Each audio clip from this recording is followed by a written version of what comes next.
The new-look Cowboys defense got to Tom Brady early and often with 5 sacks. The last time that happened was 2001, 14 years ago. But Brady and the Patriots outscored the Cowboys 27-3 over the final 3 quarters on their way to a 36 win over Dallas. The Patriots improved to 4-0 while the Cowboys lose their 3rd straight game and are 2-3. Skip, what did Brady's second-half performance say about him? Molly, Stephen A., big picture, it proved once again that Tom Brady is the best quarterback in all of the National Football League. But it said so much more about a guy that I often defend on this show. So I'm going to disqualify myself going in. I'm a Brady supporter. So you can take or leave what I'm about to say. But somebody needs to step up and defend a guy who's been so disrespected, whose reputation has been so tarnished through the Deflategate ordeal. So many people still believe that he cheated and he lied about it, that it's come to the point Tom Brady is severely underappreciated. So what happened a couple of weeks back? Your buddy Bart Scott, guy who's been on our show several times in the past. Yes. You know, I don't mind that Bart said, you know, Tom Brady's a nerd, or what else did he call him, a dork. You know, that's fine. I can live with that. But he also went to Tom Brady is not a tough guy. And we've had our friend Ryan Clark on saying that in the past when he played for the Steelers, Ryan Clark says that Tom Brady against the Steelers would see ghosts. He'd start to flinch in the pocket under pressure. You have used the analogy countless times on this show that under pressure, after he gets knocked around a little bit, Tom Brady starts to tap dance like the late, great Gregory Hines. Did I say it? Soul. God rest his soul. Another great performer in his own right. But in this case, yesterday in the first half, Tom Brady took as much punishment as he has ever taken in a half in his career. I would suggest it was about as much punishment as any quarterback has taken in a half this whole entire NFL season to date. He got flat out rocked, mostly by Greg Hardy, some by Rolando McClain, the 2 new Cowboys who are finally back from their suspensions. He was under fire. He was pressured 41% of the first half snaps. Do you ever hear Tom Brady complain that his center is an undrafted free agent and his left guard's a rookie? And yesterday in the second half, he lost his left tackle, and the backup left tackle, Marcus Cannon, had to play the whole way through the second half for Nate Solder. But do you hear Tom complain? Nope, he doesn't. So what happened in the second half? Did we see him flinch? Was he seeing ghosts? Was he shrinking under pressure?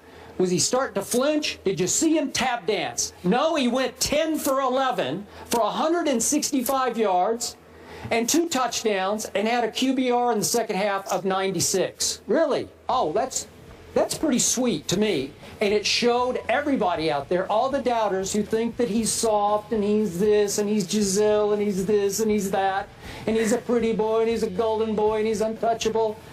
Boom!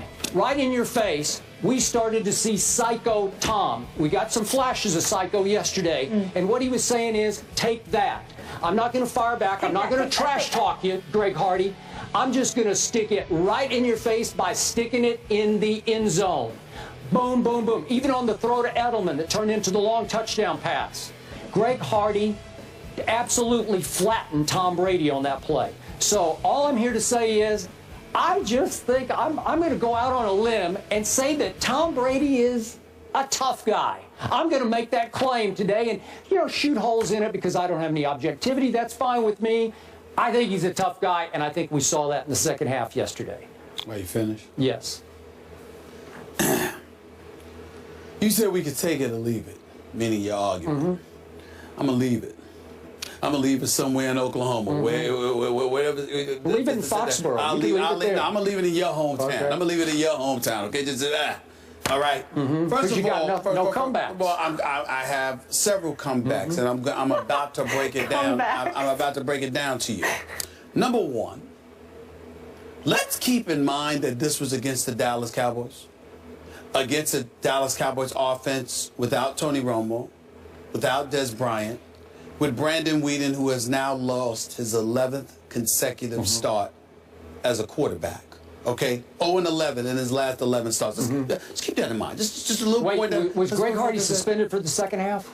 No, I don't think so. I'm getting there. I think he got to play. I thought I was sitting here, I was so quiet, I just let you go. I just have to clarify for you, because you sweep things under the carpet. No, that would be you. No, that would be you. Okay? Here's the deal, Skip Bayless. Here's the deal, Skip Bayless. Greg Hardy put some licks on Tom Brady. That is true. Rolando McClain got a couple of licks on him. That is true. Crawford got a couple of licks on them. Big licks on that was true. That was all true. And Tom Brady obviously is tough. The fact Wait, you just said that? Well, if you rewind the tape from weeks ago, I specifically said that. And not only that, I'll leave. Yeah, of course you don't. You have selective amnesia all the time. There's absolutely nothing wrong with your brain whatsoever. You're very lucid. You're very clear. You're highly intellectual. You're highly intellectual. You're just slick. Because you leave out the facts that you want to leave out to bump your argument. You're doing it on purpose. You're doing it on purpose. All right, I don't remember because you know the producers ain't going to re-air the stuff that I said weeks ago. But they re-air your stuff. Because we all know the world's according to Skip Bayless. Here's the deal. Here's the deal. This is the thing that I find funny.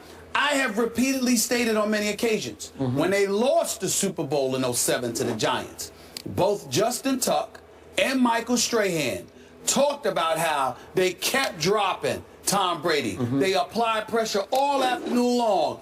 And they said that dude was cussing out his offensive lineman all day long. But he kept getting up. He kept getting up. And the respect that they had for him elevated exponentially, and how everyone in the league recognizes how tough Tom Brady is. So when guys get on him, whether it's Bart Scott, or who else did you mention? I'm sorry. Ryan Clark. Ryan Clark.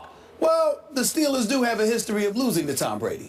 Well, Bart Scott did have a history of losing to Tom Brady because he lost him in 8 of 11 meetings against him. And because sometimes, whether it's trickery, whether it's leaning on Bill Belichick, whether it's the quick two-step drop, dip and dunks, all of this other stuff, they sort of are the mindset. That's legal? Talking about it's legal, but football guys, just like Joey Porter years ago calling out Peyton Manning and talking about all his trickery before the Steelers went into Indianapolis in a playoff game and beat Peyton Manning's squad.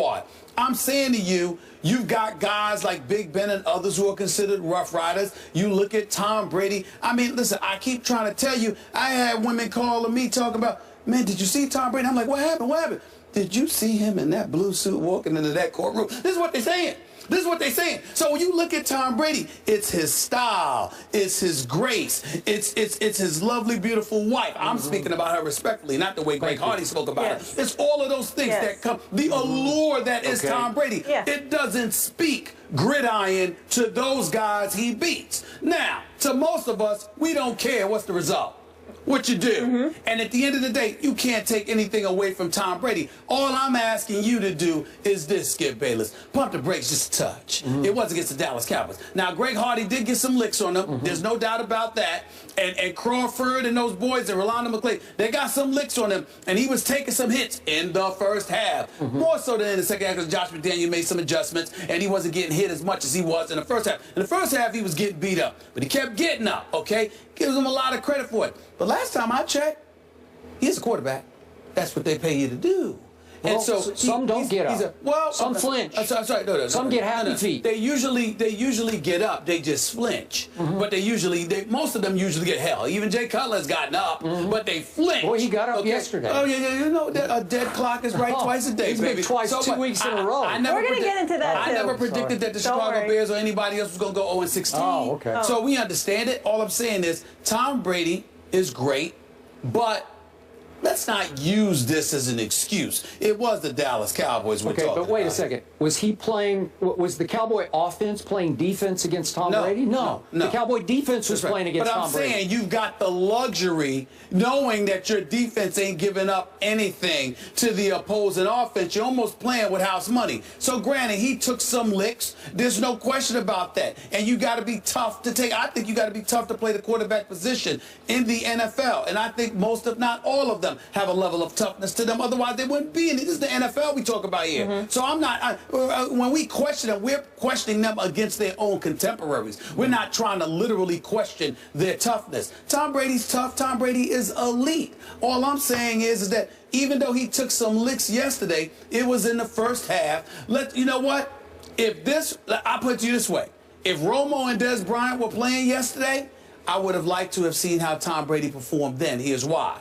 Because they would have put up some more points. It would have been more interesting, more compelling, and that would have elevated the level of adrenaline coming from a defense who was basically defeated by the end of the first half going into the second half because they knew the damn offense couldn't score anything. So your level of resolve, the adrenaline, how hyped you are about playing the game rapidly dissipated because you knew this was a game that you were not going to win because you were ill-equipped to do anything about it. Let's not ignore that. That is a good point. I'm going to give you that one.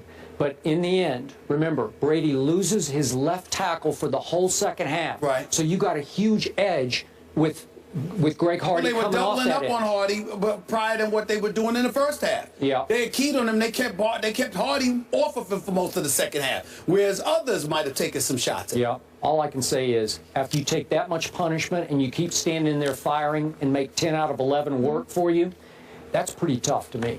Tom Brady's 11 pass TDs, 0 interceptions for the first 4 games. That's only the 3rd time that's happened in NFL history. Pretty impressive. Another Broncos win despite another un-Peyton-like performance. The guys will tell you they're concerned after the break.